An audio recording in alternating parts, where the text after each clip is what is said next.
my name is Paige. Welcome to my channel. I hope you guys had a great Christmas. Mine was a little bit weird because I got really sick, and that's why I did not upload anything for the past like 2 weeks. I came down with a flu, and it was the worst flu I've ever had in my life, so I gave it to Troy, of course, and so we were both down for 2 weeks. And I am recovering now, so it's time to do my end of the year wrap-up. So I wanted to put below my favorite songs of the year and my favorite TV shows and movies of the year, and the focus of this video will be me telling you my favorite books of the year. I also finished one book in December that I figure I'll talk about in this video. It didn't really make my top favorite books of 2019, even though I really liked it, but I just figured I'd include it because I'm not going to do a December wrap-up for one book that I read. So I'm going to start with the one book I finished in December, and that was The Seven Husbands of Evelyn Hugo by Taylor Jenkins Reid. This was kind of a random read. It's a fiction adult novel, and I picked it up because I was looking for a new audiobook to listen to after I finished The Wise Man's Fear by Patrick Rothfuss, and I had this suggested to me. People really like the audiobook apparently, and so I decided to pick it up on Audible, and I finished it very quickly. It begins by following this magazine reporter named Monique Grant, and she's kind of approached by this Evelyn Hugo who wants her to write her biography. So Evelyn Hugo is this really famous like golden age starlet, and so Monique goes to her luxurious apartment, and basically the bulk of the book is in Evelyn's perspective, where she's telling Monique about her life and all of that stuff. The reason why the book is called The Seven Husbands of Evelyn Hugo is because she was married 7 times, so that's like the main emphasis of her story, and that's pretty much why she's like famous, apart from the fact that she was a really talented actor in her day. I've never read a book set during this time period, kind of like the golden age of cinema, sort of. So I thought that was really interesting. I really enjoyed that aspect of the book, and I also really enjoyed at least Evelyn. I was kind of lukewarm on Monique, just because like there wasn't really anything about her that I felt like connected to, but I really liked Evelyn. She was just a very interesting character, and I really liked her perspective. The only thing that I didn't like so much about the book is that there were certain things that it felt like it went on too long sometimes. Like, it just felt a little bit repetitive at times, but I mean, that really didn't. It's a great book, and it's a great audiobook if you're looking for a new one. Also, I am sorry if you can still hear the sickness in my voice. I'm working on it. So anyway, now that that mini wrap-up is done, let's talk about my favorite books of 2019. If you are not new to my channel, then you probably are already aware that I'm really terrible at ranking books. I'm terrible at rating them. I just don't like doing it, but I figured I'd challenge myself and try to put these books in some sort of order. So I chose 7 different books from the 47 books I read in 2019, and I ranked them from my, favorite to least favorite, even though they all made the cut for my favorite book, so I don't know. Anyway, let's start with number 7. So I chose The Poppy War by R.F. Kuang for my number 7, and I read this in February, I think, so it was pretty early on into the year, and I really enjoyed it. I was recommended this book by my friend Emily, who was also very excited about it, and so we kind of read it around the same time, and we both freaked out about it. It is an adult fantasy, historical fiction, sort of. It takes a lot of inspiration from Chinese history, mythology, so it's sort of set in a place that is highly reminiscent of China, and it follows a girl who she comes from poverty, sort of. She's like a peasant in the Rooster province. Her name is Rin, and she has this dream of going to a very elite military academy. She's like an orphan, so she has these parents that are truly awful, and she wants to escape from that, and to her surprise, she ends up passing the exam that they take to get into these academies with flying colors. She does really, really well, so she gets into the most like prestigious academy in the capital. So in going to this military academy, Rin discovers that she has this aptitude for shamanism, which is kind of this like lost art of myth, magic stuff. So she's kind of taken under the wing of this like really crazy teacher at the academy who is like the teacher of shamanism or whatever, and she's like his prodigy. But yeah, it's actually a really complicated plot because there's a lot of political background going on at the same time that she's at this academy and she's learning all this stuff. It's just, there's a lot of stuff happening, and if you read the synopsis, don't be scared by it because it really, I don't think it really does a great job of simplifying the plot. I think it actually makes it way more complex than it needs to be for the synopsis. I had to include this on my list of favorites because it really blew me away.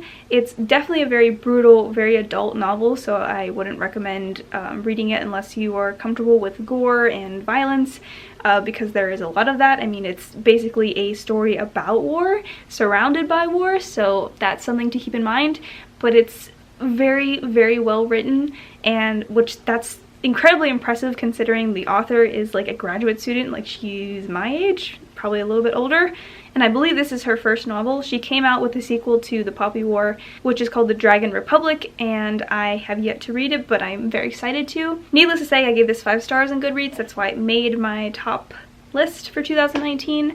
The only thing that I'm a little bit concerned about with continuing the series is that there are so many different characters and plots and so much background in the first book that I'm afraid I won't remember all of it when I go to read the second book. So I'm hoping I don't have to reread the first book because it isn't really a short book, but we'll see how it goes trying to read the second book without like enough context. So we'll see how it goes. Okay, so number 6 is The Scorpio Races by Maggie Stiefvater. So this book is dual perspective. It follows a boy named Sean and a girl named Puck, and they both live on this like fictional island called Thisbe. So every November on this island there are these races with these magical horses that come out of the water that the island residents tame and then race. It's a very weird book, I'm not gonna lie. It's very strange because it's based off of that like Celtic mythology. So it's the island that they live on, which is fictional, I think is set somewhere in Ireland. References are made to the mainland because a lot of people flock to Thisbe to see the Scorpio races annually. So I think the mainland is like Ireland, so I think they're on an island that's adjacent or something to Ireland. So both Sean and Puck are signed up to race in the Scorpio races. For Sean, it's because he has kind of grown up taking care of horses, and specifically these magical I don't know how to pronounce what they are, I'll just put it here. So he races in the Scorpio races because he, that's just like his life, like that's what he has to do. And Puck races because she needs money to support her family. Her brother has decided that he wants to go to the mainland, her older brother, so she kind of feels like she has to take care of her younger brother. And to do that, she feels like she needs to win the Scorpio races. And she does not have a magical water horse, so she decides to enter the race with her own normal horse and see how that goes. So if you saw my first sentence challenge that I did with Emily, my friend, I read the Scorpio races because I lost that challenge, and you can see that video here if you were interested. But I lost the challenge and she challenged me to read the Scorpio races, so that's why I ended up reading this book. Gave it 5 stars. It took me a long time to finish for some reason. I'm not really sure why, but I think I had to hit a certain point in the book and then it really just took me by storm. I loved the characters, the setting was amazing, and I ended up making the November cakes with Emily, which I also have a video of if you're interested. They were super yummy. It's just such an imaginative world. I thoroughly enjoyed being in it. I just wish it was a series because I'm very sad to think of the fact that I will never have Sean and Puck ever again because this is only a standalone, so that kind of sucks. So moving on to number 5, I chose Night by Eli Wiesel. I am surprised I didn't read this book prior to this year. I guess I just never was assigned it in school, and then I ended up being assigned it in a college course that I had. And this is a memoir, if you are unfamiliar with this book. It's a classic. Very glad that I finally got around to reading it, because it changed the way that I see Holocaust literature.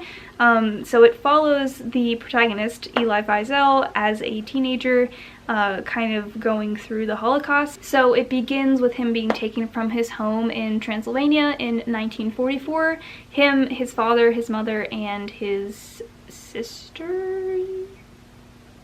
Yeah. And basically it's a very, very short book to wrap up the horrors that he experienced during that time in his life where he was sent to Auschwitz. It's very tightly packed because, of course, the material that's being covered in this book is very heavy. It's very depressing, but it's also a very short book. Like I said, it's about 100 pages. So I haven't read a lot of Holocaust literature.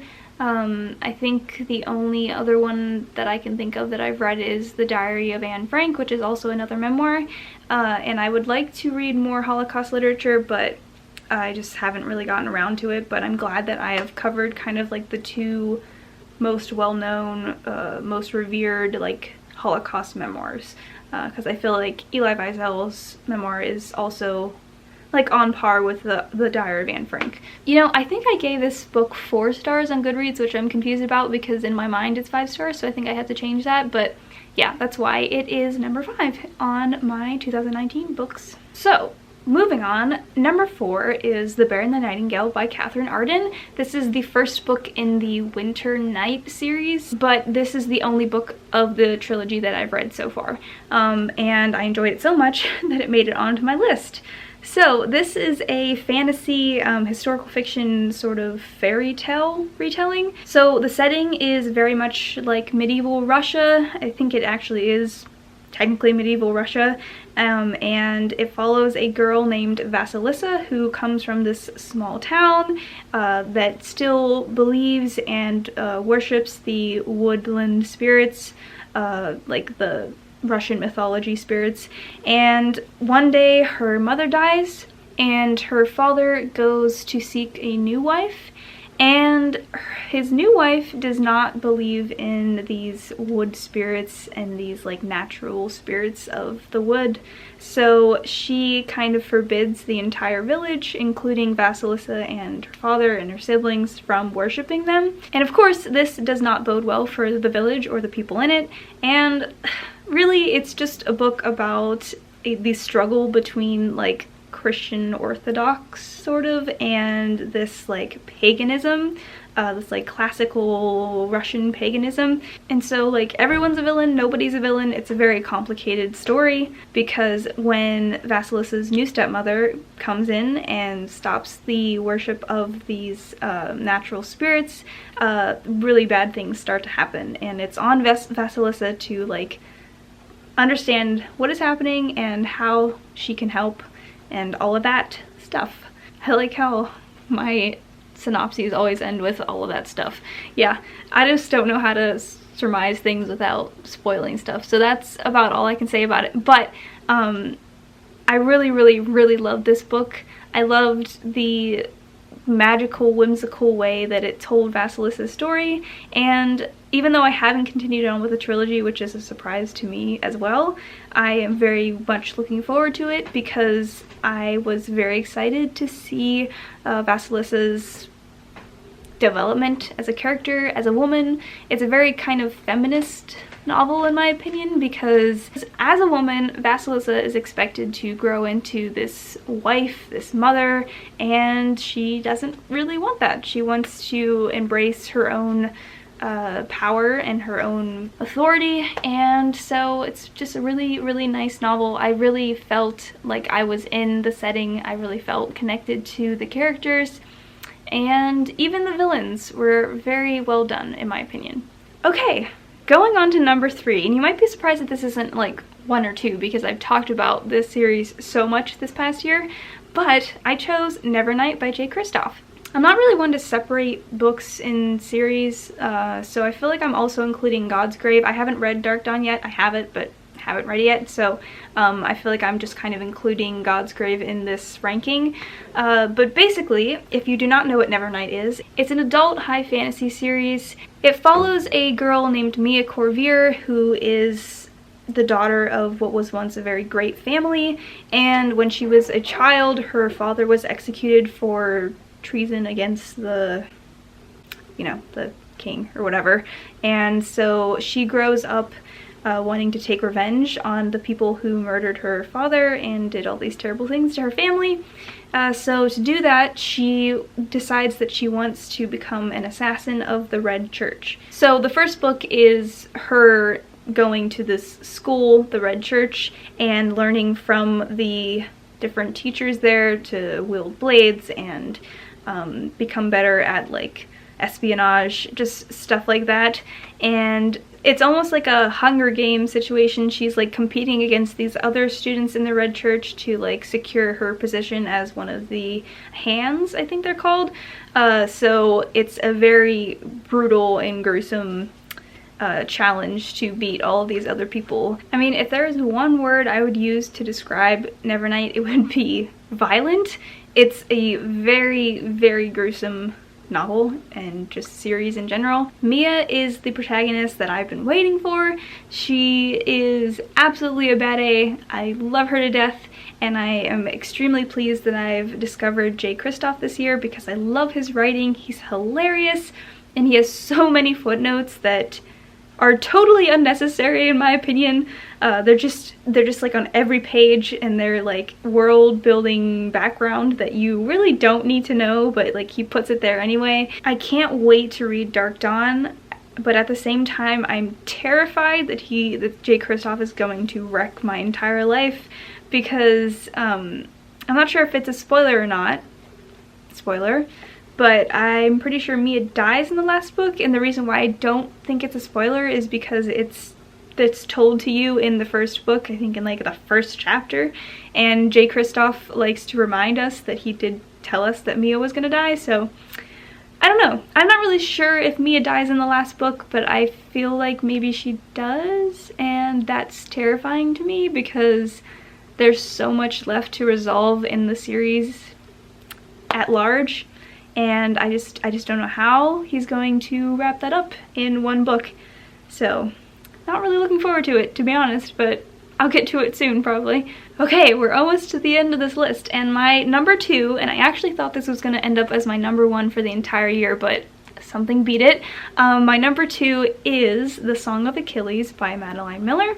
This is a historical fiction fantasy mythology retelling, sort of. It's about the myth of Achilles and Patroclus, and prior to reading this book I actually wasn't that familiar with their story. I vaguely remember reading the Iliad and the Odyssey, and I know that Achilles was there somehow, but I didn't really remember anything about it, probably because I read the Iliad while I was in high school, and I don't remember most of the books I read in high school, so anyway, so it was a big surprise to me to read this book because I didn't remember anything about the myth, and that would have saved me a lot of pain if I had remembered any of that, but I didn't, so it was a big surprise to me. I ended up reading this for my reading club one month, and even though a bunch of other people read it with me and enjoyed it, I think the number 1 person who enjoyed it as much as I did, or more than I did, was my friend Anella. She actually ended up getting 2 cute little mice? Bats? I'm not sure. She got 2 little furry creatures that she named Achilles and Patroclus, and she always draws parallels between the characters and her new fuzzy friends, and I just enjoy it a lot. So we still talk about the Song of Achilles, and I still think about it often. It was an incredible read. I also read Circe this year, but if I had to choose between the two of them, I would absolutely choose the Song of Achilles.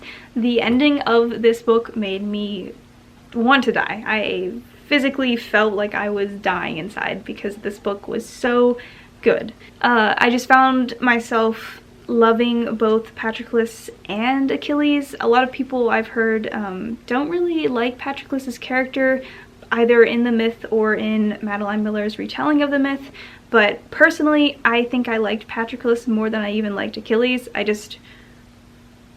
Yeah, he had the most development, and I don't know. I just really liked him. If you have not read any of Madeline Miller's work, I highly recommend it. Even if the Song of Achilles doesn't sound particularly interesting to you, then you could try out her Circe too. I would highly recommend that. But the Song of Achilles definitely took the cake. It was almost my #1, but then I read The Name of the Wind by Patrick Rothfuss. So I weirdly feel like I haven't talked about The Name of the Wind enough for the amount of, like, I just love it so much. And I think I haven't talked about it a lot because, like I said in my last video where I wrapped up what I read in November, I never got to do an official wrap-up of my reading of The Name of the Wind. So I talked about that in my last wrap-up, but I feel like considering how much those books blew me away, I just haven't talked about them enough. The Name of the Wind is a high fantasy adult series. It is not completed yet, which is why I shouldn't have read it yet, because now I have no material. But for now, there are 2 books out. The first one is The Name of the Wind. The second one is The Wise Man's Fear. Patrick Rothfuss, I knew of him prior to reading these 2 books because I'm into Dungeons & Dragons, and he is also very much into Dungeons & Dragons, so I've actually seen him play before, but I didn't even know The Name of the Wind existed until maybe a couple years ago, which is surprising considering this is definitely a classic in the fantasy community. I was actually discouraged from reading this series because it's not completed, and a lot of people have been waiting for the 3rd book for a very long time and are starting to feel very discouraged by the fact that it's not out yet. Just like people, like fans of Game of Thrones, are very upset that George R.R. Martin has not finished it yet. Yeah, they feel the same way about this series too, but I just couldn't resist anymore. I'd heard so much about it. If you're unfamiliar with the plot, the only thing I'll say is that it follows a man named Kvothe, who is a bartender. He owns a bar, and he's telling his story throughout the book to this like writer, and so most of it is in first person, where he's telling his story from childhood to like young adulthood, and the other parts of the book are in 3rd person when it's in present day, and he like takes a break from telling his story and goes about doing whatever he needs to do as a bartender. It's a deceptively simple synopsis, but I feel like if I were to say anything else about the plot, it would just kind of take away from it. So I listened to both The Name of the Wind and The Wise Man's Fear on audiobook, and very pleasantly surprised by the audiobook because the narrator is so good, and I'm actually looking to read or to listen to more of the books that he's narrated because he's so phenomenal. I remember when I was younger, and I mostly read young adult. I still read young adult now, but not as much as I did when I was younger. Like, I wasn't interested in reading anything that wasn't young adult. And I remember saying to people when they asked me like what kind of books I liked, or like if I wanted suggestions, I remember always saying like, I don't want a book that doesn't have like a little bit of romance in it. Like, I always wanted that romantic side plot in whatever I read.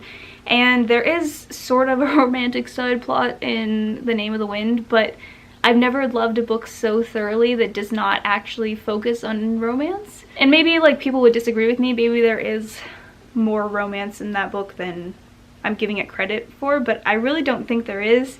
The romantic side plot is very subtle, and it's really unimportant, especially to me. Like, I don't really care about the romantic side plot at all, because the main plot and Kvothe as a character and all of his skills and personality, that is what makes this book so good. I think if I had to choose like my favorite protagonist of 2019, or maybe one of my favorite protagonists like ever, Kvothe would definitely be like my favorite. He's just so well-rounded, and yet unpredictable at the same time. I also kind of love the way that the books sort of play out like a video game. I mean, you're following Kvothe through childhood and then through young adulthood, and it feels like he's constantly meeting and leaving different groups of people. So you meet all these different characters, and then you don't see them for a long time, and then they come back, and it just feels like either a video game or like a Dungeons and Dragons campaign, which feels like the same thing. I know there's a novella in this series that Patrick Rothfuss wrote that I could read. I'm just not sure if I want to read it yet. I feel like I'm going to wait a little bit longer. Potentially maybe wait until I know when the third book is coming out to like get myself back into the groove before I read the third book. So I might wait a while to read the novella. But either way, this series, these 2 books, are undoubtedly my favorite books of 2019, and I think, like I said in my last video, they are possibly my favorite fantasy books of all time. But don't worry, if you have not read these books and you're not really planning to until the third book comes out, I do not judge you. In fact, I admire you for having the strength to resist this series, because it is painful not to have the third book at hand when there's so much left to talk about in this series, so much left to find out, and there's just like nothing new. So if you are going to wait until Patrick Rothfuss comes out with the third book, I don't judge you at all. You're probably making a good decision. So anyway, those are my top 7 books of 2019. Yes, I feel like 2019 was a pretty good reading year. I was hoping to get 50 books read, but 47 isn't bad. You know, I'm pretty happy with it. But I do hope that next year I can read 50. I hate making goals for myself, but 50 is probably what I'm going to go for. I also feel like it was a really good year for TV and movies. So that's why I wanted to include that list below if you're interested, because I love to share music and movies and TV shows that I've been enjoying all year long. I thought I'd include here though in the video that I not only finished the Witcher series, TV series, but I also am about to finish the 2nd season of You. So that's why I said it just feels like a really good year for TV shows, because I mean, obviously I've been following the release and production of The Witcher since it was announced that it was coming out, and I had some really strong doubts about it just because I love Geralt as a character so much, and I felt like he would be impossible to really nail down, because when I think of Geralt, I picture his video game face. I picture the guy that voices him in the video games. So like when Henry Cavill was announced to be playing Geralt, I was really skeptical about it. But upon watching the show, I was not only pleasantly surprised, I was shocked by how well he did. Like, I actually almost feel like I want to rewatch the entire series again just because it was so good. All of the casting choices that I thought I would be really skeptical about turned out to be really, really, really well done. Henry Cavill being the best example of, he just nailed it. He was just great. It actually encouraged me to start playing The Witcher again. I didn't start at the beginning because I never finished the DLC, so that's kind of where I am now, trying to finish the DLC and do any Witcher contracts that I left off. So yeah, so now I'm not only wanting to rewatch the show again, but I'm also playing The Witcher, so you can kind of see where my brain's at. I'm also thoroughly enjoying You, even though it's very complicated. Makes me feel all sorts of different ways about the fact that it even exists. But of course I really loved the book, and I love the first season, and now I'm freaking out about the second season. So a part of me despises that I even like that show, because it's just, there's so many issues there. Anyway, I wish you a very wonderful 2020. We made it to the next decade, so that's great. I've been putting off a whole bunch of stuff because I've been sick and I still need to finish a couple of books that I started. And yeah, if you have any reading goals for 2020, I hope you meet them. And if you don't, then it's perfectly okay, because you know what? Reading is supposed to be fun. It's supposed to help you grow mentally. It's not supposed to stress you out. So we have to keep reminding ourselves of that, because I personally feel very disappointed when I don't meet a reading goal, even a monthly reading goal. So we have to stop doing that to ourselves. Reading is supposed to help us, not hurt us. Anyway, I will see you soon. Hope you're having a great week, and yeah.